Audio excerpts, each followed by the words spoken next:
Hello students, today I am going to give you my class on preposition. So, preposition क्या होता है? Preposition ये जो chapter है इंग्लिश ग्रामर का, ये बहुत कंट्रोवर्शियल है. इसमें विद्यार्थियों को बहुत दिक्कतों का सामना करना पड़ता है because they read and एक preposition का बहुत अलग अलग इस्तेमाल होता है, डिफरेंट यूजेस होते हैं एक ही प्रीपोजिशन के. So today I am going to make you understand what preposition is. Now let us see about preposition. I am going to give you some introduction, कुछ जानकारी, कुछ तथ्य मैं आपको प्रीपोजिशन के विषय में बतलाने जा रहा हूं. तो चलिए देखते हैं. Preposition introduction. A word that stands before a noun or pronoun and relates that noun or pronoun with other word or terms is called preposition. तो एक ऐसा शब्द जो किसी संज्ञा अथवा सर्वनाम के पहले लगकर उस संज्ञा या सर्वनाम का संबंध वाक्य के दूसरे शब्द अथवा टर्म्स के साथ करवाता हो, उसे हम प्रीपोजिशन कहते हैं.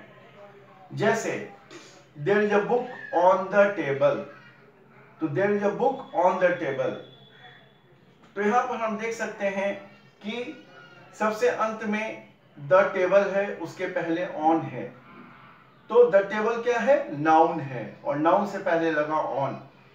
तो there is a book on the table का अर्थ हुआ मेज पर एक पुस्तक है.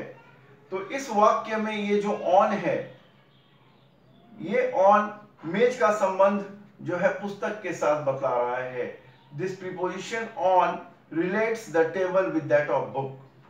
सो in that way you can learn about prepositions. So let us see some facts. Facts about preposition. सबसे पहली बात आप जानेंगे प्रीपोजिशन के बारे में, they are closed class of words. It means we use a fixed set of preposition. इसका मतलब ये हुआ कि प्रीपोजिशंस जो हैं, जितने भी हैं, वो सीमित हैं, नए प्रीपोजिशंस को ऐड नहीं किए जाते हैं.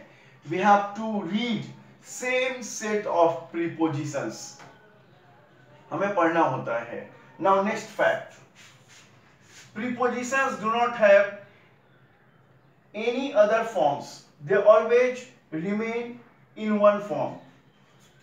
इसका मतलब ये हुआ कि prepositions का दूसरा कोई फॉर्म नहीं होता.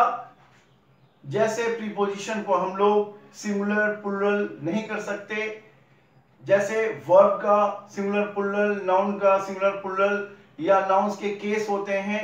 लेकिन प्रीपोजिशन अपने एक ही स्वरूप में हमेशा इस्तेमाल होता है. So do not try to change the form of preposition. They are used in their original forms only.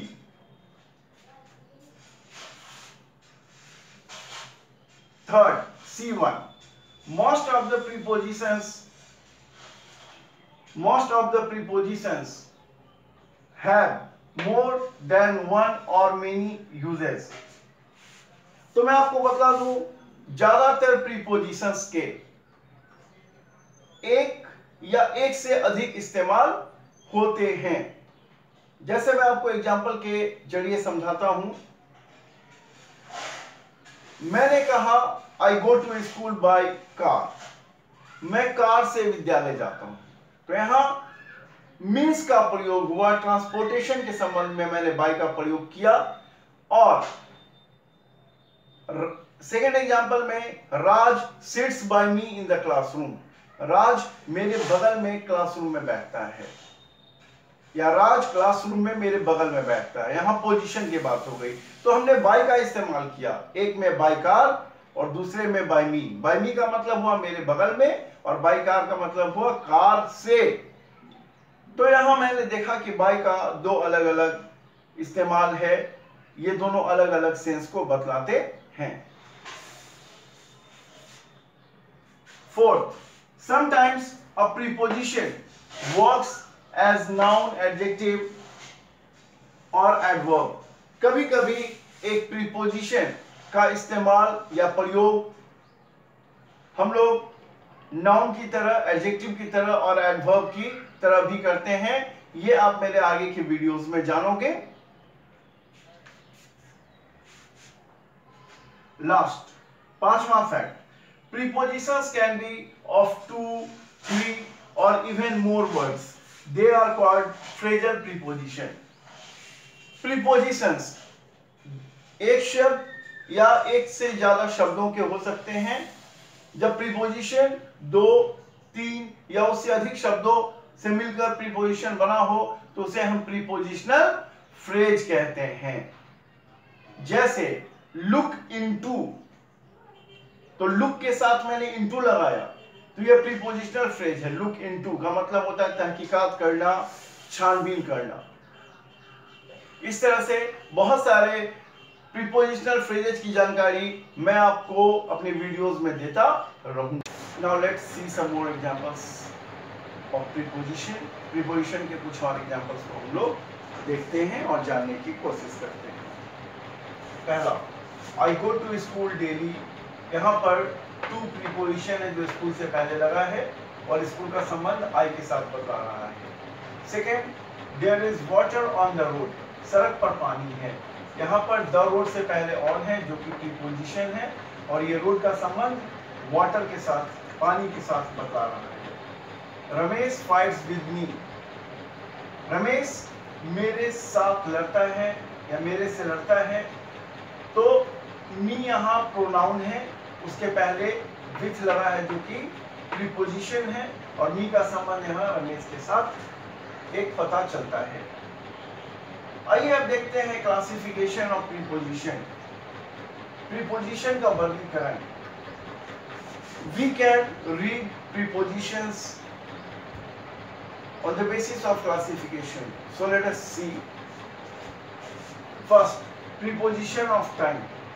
Preposition of time में वो सारे prepositions होते हैं जो समय बताने वाले शब्दों के पहले लगते हैं. Second, preposition of place and direction में वो सारे prepositions होते हैं जो स्थान और दिशा से संबंधित जानकारी देते हैं. Third, preposition of movement and transportation.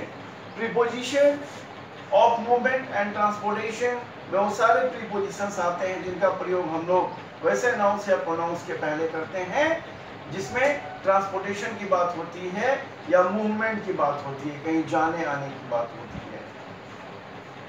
And phrasal prepositions या prepositional phrases. Prepositional phrases जब प्रीपोजिशन दो या दो से अधिक शब्दों का होता है तो उसे हम प्रीपोजिशनल फ्रेजेस कहते हैं. जैसे by didn't. I would like to tell you one thing. Keep watching my videos and wait for my next videos. In my next video, I'm going to give you information in detail about preposition. Till then, have a nice time. Take care.